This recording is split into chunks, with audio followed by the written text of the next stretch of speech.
Hello dear student, welcome to our channel teachers creator. आज के class में question number 3, give the concept of idealism, what is knowledge according to idealism, explain the educational implication of idealism. Means आज का totally question होगा idealism यानी कि आदर्शवाद पर base होगा कि आदर्शवाद की मीनिंग क्या है, डेफिनेशंस क्या हैं, ठीक है, इनके अकॉर्डिंग नॉलेज का क्या मतलब होता है और एजुकेशनल इम्प्लीकेशंस क्या क्या हैं इनके। तो ये सारे डिटेल्स आज के क्वेश्चंस में आज की क्लास में देखेंगे। हिंदी में अगर समझा जाए ये क्वेश्चंस तो है आपका, आदर्शवाद की अवधारणा बताइए, आदर्शवाद के अनुसार ज्ञान क्या है, आदर्शवाद के शैक्षिक निहितार्थों की विवेचना कीजिए। ये क्वेश्चन है आपका और टोटली मैं डिटेल में डिस्कस करूंगी आदर्शवाद, फिर उसके बाद प्रकृतिवाद, ठीक है। तो बहुत ही अच्छे से आपको इसको समझना है क्योंकि मोस्ट इंपॉर्टेंट क्वेश्चन है जो आपके एग्जाम में आने ही वाले हैं। किसी भी यूनिवर्सिटी के बच्चे हों, like MDU, CRSU, CVLU, IGU, सब आप सभी को ये सारे क्वेश्चंस तैयार करने होंगे। और प्लीज़ चैनल को लाइक शेयर सब्सक्राइब जरूर कर दीजिए। It's my humble request to all of you. Okay, so start करते हैं आज का सेशन। पहली हेडिंग हम देखेंगे इसमें meaning of idealism. What is the meaning of idealism यानी कि आदर्शवाद के अर्थ क्या हैं। It is very old philosophical thoughts. Its inception was taken from very early times when men began to think. In India, it was born out of the script of Vedas, Puranas, Upanishads. Since then, it has been growing and developing. ठीक है, अगर हम बात करें idealism की, आदर्शवाद की, तो ये बहुत ही पुरानी फिलॉसफी है और ये बहुत ही प्राचीन समय से ली गई है। ठीक है, जब इंसान ने सोचना शुरू किया था। अगर हम इंडिया में इसकी बात करें तो ये कब आया, तो ये जब हमारे वेदास शुरू हुए थे, ऋग्वेद, सामवेद, उस टाइम से आया हुआ है। जब हमारे पुराण थे, उपनिषद थे, तब से ही आइडियलिज्म आदर्शवाद बनता आ रहा है। ठीक है, जैसे राम को आदर्शवादी बोला जाता है, इसी तरीके से तो याद रखना है आदर्शवाद कहाँ से आया भारत में, तो बोला जाता है बहुत ही पुराना है, प्राचीन है ये, जो कि वेदास, उपनिषद और पुराणों से आया हुआ है। It has been growing and developing, और तब से ये, ठीक है, बढ़ता ही जा रहा है और विकास कर रहा है, यानी कि डेवलप होता जा रहा है। मीन्स आदर्शवाद धीरे धीरे सबके मन में कहीं ना कहीं जगह ले रहा है और लोग इसको फॉलो कर रहे हैं। ठीक है, और अगर बेसिकली हम समझें कि आदर्शवाद क्या है, तो ऐसी शिक्षा जो भगवान में, स्पिरिट में, आत्मा परमात्मा में विश्वास रखता है, वो आदर्शवाद होता है। ठीक है, तो ये समझना है आपको। तो मीनिंग आपने समझ ली, देन आपको हेडिंग करनी है definitions of idealism. According to Plato, Plato ने कहा है ultimate reality consist of ideas, ideas are more important. जो हमारी रियलिटी होती है वो किससे है, आइडियाज को कंसिस्ट करती है, यानी कि आइडियाज से ही हमारी रियलिटी है। आइडियाज बहुत ही इंपॉर्टेंट हैं, ठीक है, देन एनीथिंग एल्स। किसी भी चीज़ के कंपैरिजन में अगर हम बात करें तो जो हमारे आइडियाज आते हैं वो बहुत ही इंपॉर्टेंट हैं। They are eternal and unchanging, ठीक है, जिसे चेंज भी नहीं किया जा सकता है। Idealism recognise ideas, feeling and ideals are more important than material objects and emphasises that human development should be according to moral, ethical and spiritual values. ठीक है, इन्होंने बोला आइडियलिज्म जो है, आदर्शवाद, इन्होंने किसको पहचाना है, आइडियाज़ को, जो हमारे मन में आइडियाज़ आते हैं, विचार आते हैं, जो हमारी फीलिंग्स होती हैं, इन सबको इसने पहचाना है। किसने पहचाना है, आदर्शवाद ने पहचाना है। और आइडल्स आर मोर इम्पॉर्टेंट, जो आइडल्स होते हैं, जो हमारे आदर्श होते हैं, वो किसकी जगह पे ज़रूरी हैं, मटेरियल्स की, यानी जो पदार्थ हैं, वस्तुएं हैं, सांसारिक वस्तुएं हैं, उनकी अपेक्षा में जो हमारे सोच हैं, विचार हैं, फीलिंग्स हैं, जो हमारे आदर्श हैं, वो बहुत ही ज़रूरी हैं। बात आ रही है यहाँ पर घूम फिर आके ये कि जो हमारी नैतिकता है, हमारे आदर्श हैं, ठीक है, हमारी वैल्यूज हैं, वो बहुत ही इम्पॉर्टेंट हैं। किसमें, आइडियलिज्म में, अगर हम बात करें ये सांसारिक वस्तुओं की तुलना में तो, ठीक है। And emphasises that human development, और ये जोर देता है किस पर, कि मानव का विकास कैसा होना चाहिए, नैतिक से भरा होना चाहिए, इथिकल होना चाहिए और आत्मीय वैल्यू यानी स्पिरिचुअल वैल्यू पर होना चाहिए। ठीक है, नेक्स्ट करेक्टरिस्टिक, अगर आपसे पूछा जाए कि आइडियलिज्म के करेक्टरिस्टिक क्या है, विशेषताएं क्या हैं, ठीक है, तो आपको हेडिंग करना है main characteristic of idealism. Idealism believes that universe exist in spirit, ठीक है, जो आदर्शवादी होते हैं ये भरोसा करते हैं कि पूरा का पूरा जो यूनिवर्स है, ये ब्रह्मांड है, ये कैसे आया, स्पिरिट से, यानी कि आत्मा में है। Real knowledge is perceived in mind, जो वास्तविक ज्ञान है हमें, वो कहाँ पर आता है, हमारे दिमाग से, हमारे मन में आता है। इम्पॉर्टेंट ऑफ पर्सनालिटी डेवलपमेंट, ठीक है, और ये किसको फोकस करता है, पर्सनालिटी डेवलपमेंट को भी ये इम्पॉर्टेंट मानता है। The world of ideas and values is more than the world of matter, और ये किस संसार को बेटर मानते हैं, ऐसा संसार जिसमें विचार हों, जिसमें वैल्यूज हों, ठीक है, उसको ये बहुत ही अच्छा मानते हैं पदार्थ की तुलना में, यानी जो सांसारिक वस्तुएं हैं उसकी तुलना में ये किसको, हमारे जो आदर्श हैं, जो मूल्य हैं, नैतिकता हैं, उनको ये इम्पॉर्टेंट देते हैं। Emphasis upon normative and social science, ठीक है, और ये किस पे एम्फेसाइज करते हैं, जोर देते हैं, तो जो नियम कायदे कानून होते हैं और जो सामाजिक विषय है उस पर ये ध्यान देते हैं, जोर देते हैं। Man is central in creations, ठीक है, और क्रिएशंस में यानी कि रचना में, ठीक है, जो आदमी है वो कहाँ पर है, मध्य में है, यानी कि सेंट्रल है, माध्यमिक है, वो आदमी ही क्या है, इसका माध्यम है। इट इज़ आल्सो कॉल्ड कॉन्सेप्चुअलिज्म, ठीक है, और इसको यानी कि जो आइडियलिज्म है इसको कॉन्सेप्चुअलिज्म भी कहा जाता है, ठीक है। तो ये इतने आपको याद रखना है कैरेक्टरिस्टिक के बारे में। देन आता है some basic principle of idealism. Idealism के कुछ प्रिंसिपल्स भी हैं, यहाँ पर आपको 6 to 7 मिलेगा, ठीक है। तो ये देख लेते हैं कि क्या है प्रिंसिपल, यानी कि इसके सिद्धांत क्या हैं, ये क्या सिद्धांत को अपनाते हैं। तो सबसे पहला है spirit and mind constitute reality, यानी कि जो दिमाग है या आत्मा है, ठीक है, वही क्या करता है, रियलिटी को दिखाता है।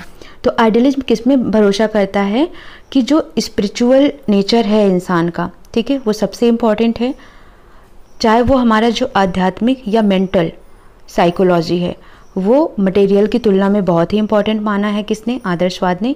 आदर्शवाद का कहना है कि जो हमारी स्पिरिचुअलिटी और मेंटेलिटी, ये जो दो साइकोलॉजी हैं ये इम्पॉर्टेंट हैं comparison to material.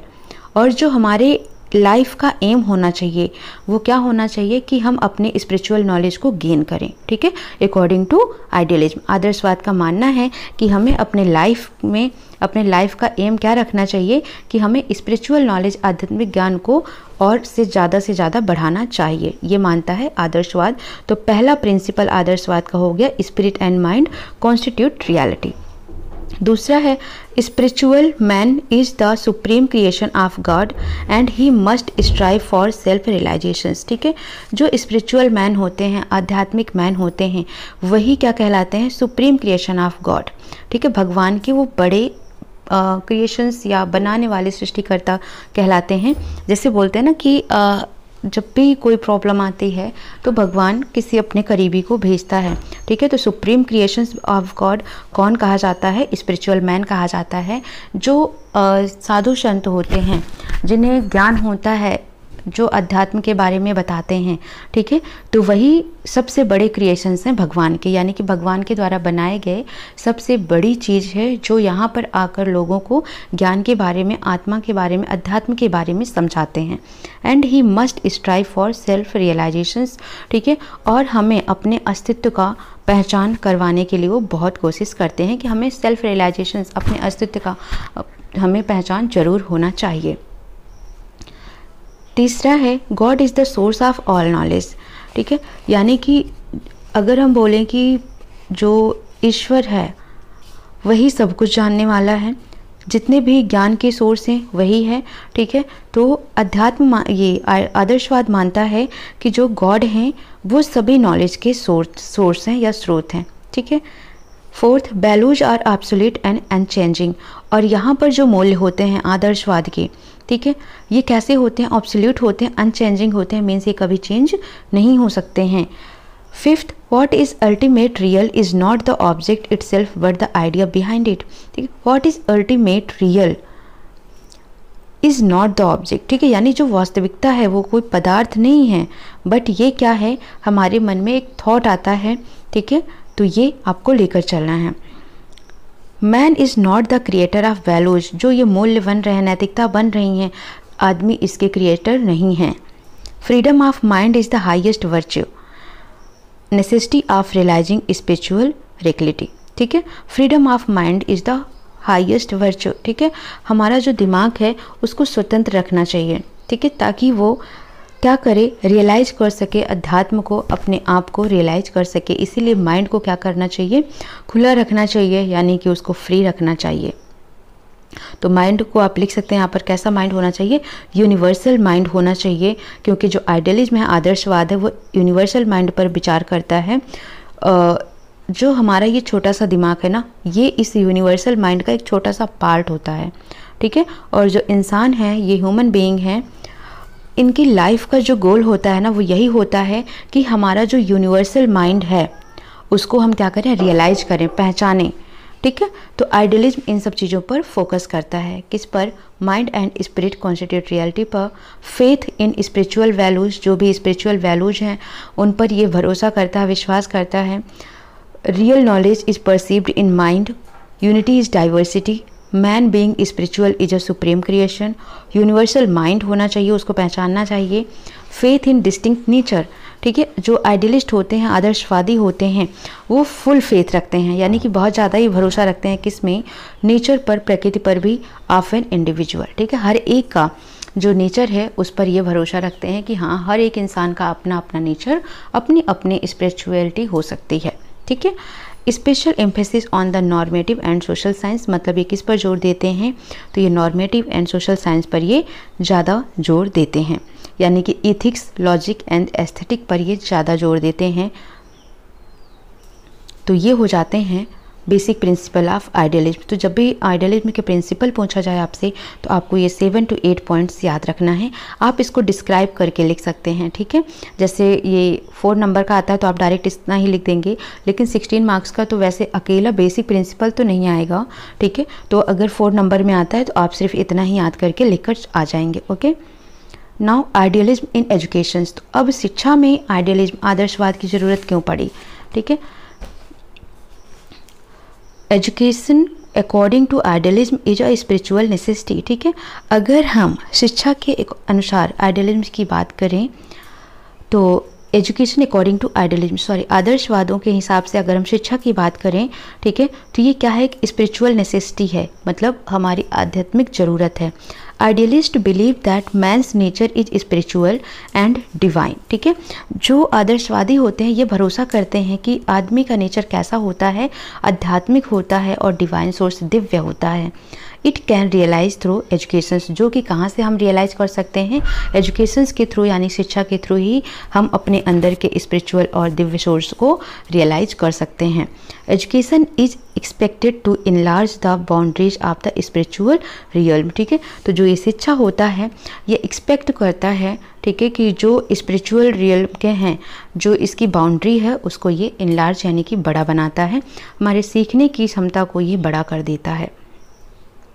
Idealism and objective of education, ठीक है, यानी कि जो आदर्शवाद है और इसके जो ऑब्जेक्टिव है, उद्देश्य हैं एजुकेशंस के, वो क्या क्या हैं, तो ये आपको नोट करना है। तो यहाँ पर सबसे पहला अगर हम देखेंगे, कुछ इंपॉर्टेंट ऑब्जेक्टिव्स हैं आइडियलिस्ट के अकॉर्डिंग। जो पहला है वो है, According to idealism, self-realization is the main objective of education. For self-realization, child has to come to the level of spiritual self by rising above the level of physical and social self, ठीक है। तो जो आदर्शवादी होते हैं इनके अनुसार, यानी कि आदर्शवाद के अनुसार, जो हमारा सेल्फ रियलाइजेशन है, सबसे पहला हमारा ऑब्जेक्ट, उद्देश्य होना चाहिए कि हम खुद को पहचानें, ठीक है। तो इस एजुकेशन के थ्रू ही हम खुद को पहचान पाते हैं, ठीक है। सेल्फ रियलाइजेशंस के लिए बच्चे को खुद अध्यात्म के लेवल तक जाना पड़ता है, ठीक है। अपने दिमाग को फिजिकली और मेंटली, ठीक है, यहाँ तक सोचना पड़ता है। दूसरा, to develop the spiritual values of truth, beauty and goodness, ठीक है।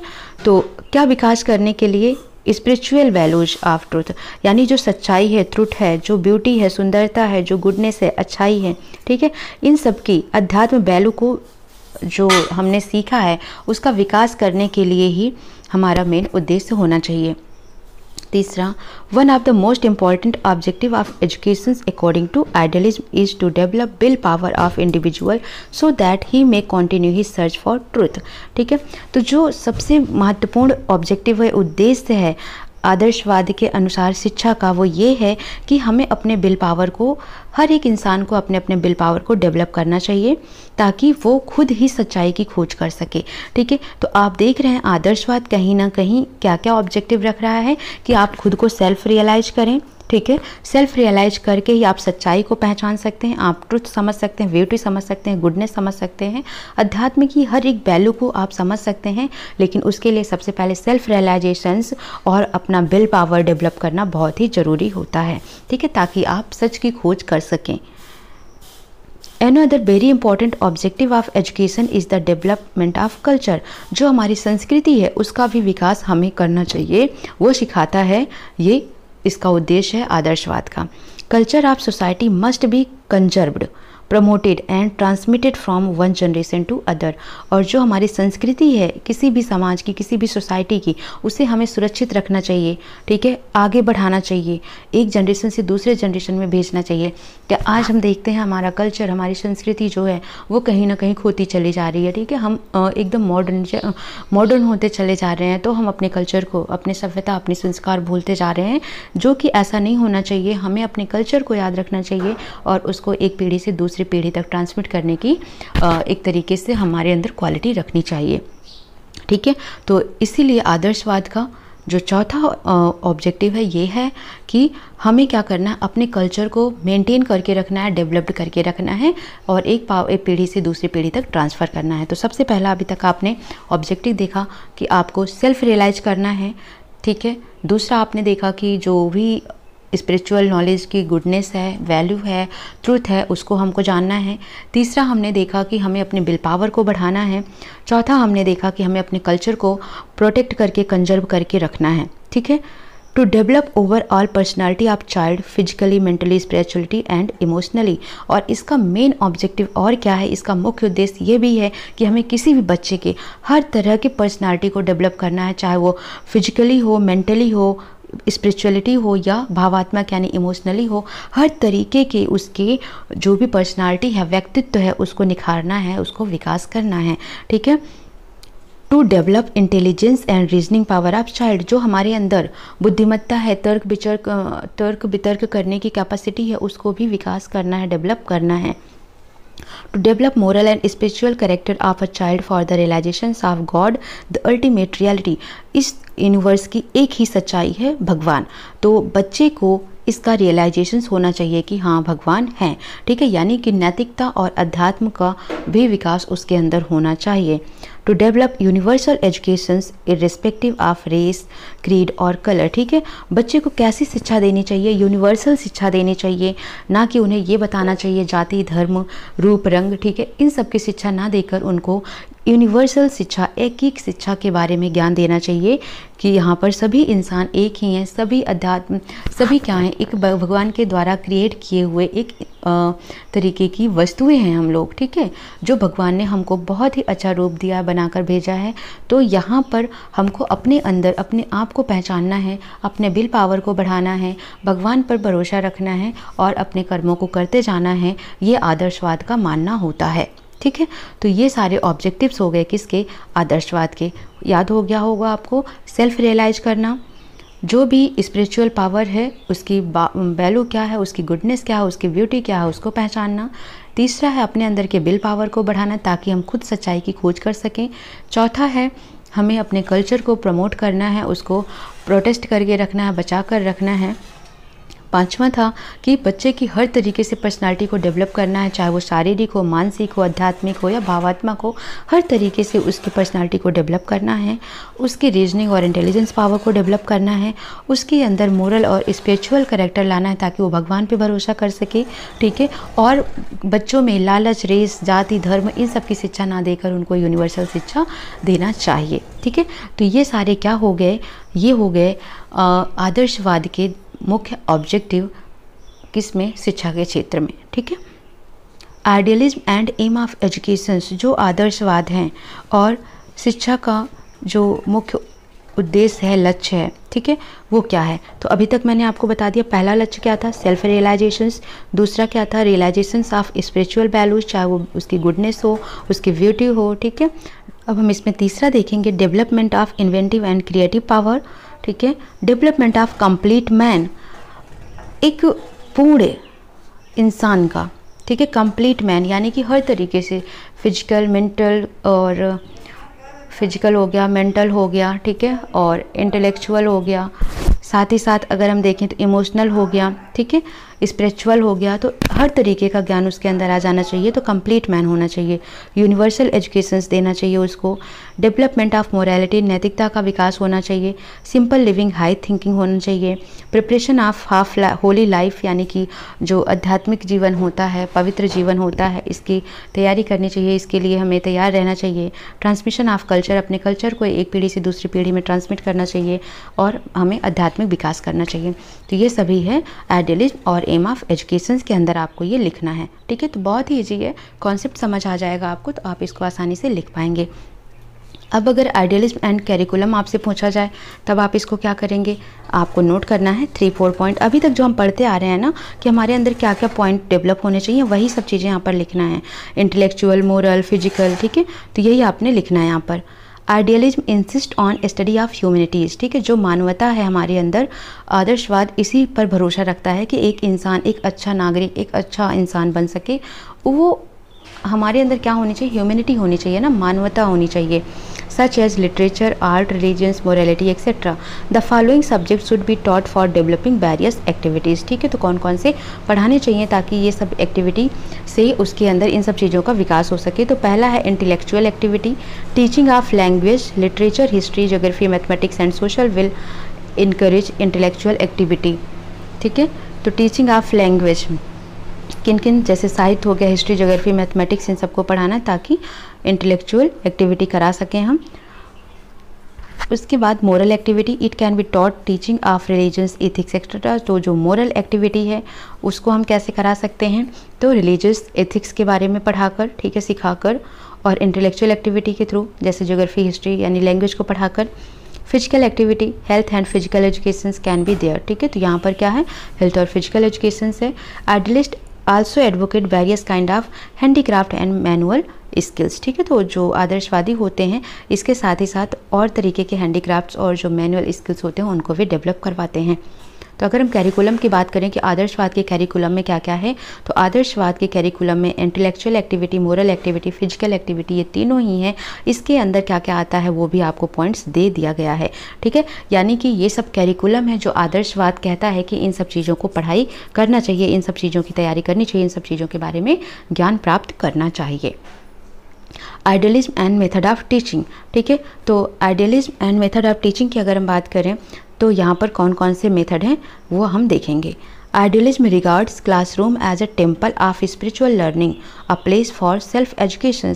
तो जो आइडियलिज्म है, आदर्शवाद है, वो क्लासरूम को क्या मानते हैं, मंदिर मानते हैं जहाँ पर हमें अध्यात्म के बारे में सिखाया जाता है, एक ऐसा प्लेस जहाँ पर सेल्फ एजुकेशन दिया जाता हो। The aim of idealism are definite but they have not regarded any specific method of achieving them, ठीक है। जो आदर्शवाद का एम है, लक्ष्य है, वो कैसे हैं, डिफिनाइट है यानी कि निश्चित हैं, लेकिन कोई भी स्पेसिफिक मेथड हम इसे अचीव करने के लिए नहीं बनाया गया है। In this regard they give full freedom to teacher and the student, और ये कहते हैं कि जो अध्यापक हैं, शिक्षक हैं और जो शिक्षार्थी हैं, इन दोनों को ही क्या है, पूरी तरीके से स्वतंत्र हैं कि वो पढ़ाएंगे और वो सीखेंगे। Different idealistic educationist has adopted different method, कुछ ऐसे आदर्शवादी भी हैं जिन्होंने कुछ मेथड्स को अपनाया है, जैसे क्वेश्चनिंग, कुछ होते हैं जो क्वेश्चंस पूछते हैं, कन्वर्सेशन मेथड, ठीक है, एक दूसरे से बातचीत करते हैं, सेल्फ एक्टिविटी करके भी सीखा जा सकता है, लेक्चर मेथड, लेक्चर देकर समझाते हैं, जैसे चर्च वगैरह में हो गया, ठीक है, तो वहाँ पर क्या होता है, लेक्चर दिया जाता है, तो लेक्चर मेथड भी हो गया, इंडक्टिव और डिडक्टिव मेथड हो गया, सिंगल एंड ग्रुप मेथड हो गया, प्लेबे मेथड हो गया। प्लेबे मेथड जिसको किंडरगार्टन ने दिया था, ठीक है, जॉन डेवी ने। तो याद रखना है आपको ये सभी पॉइंट्स,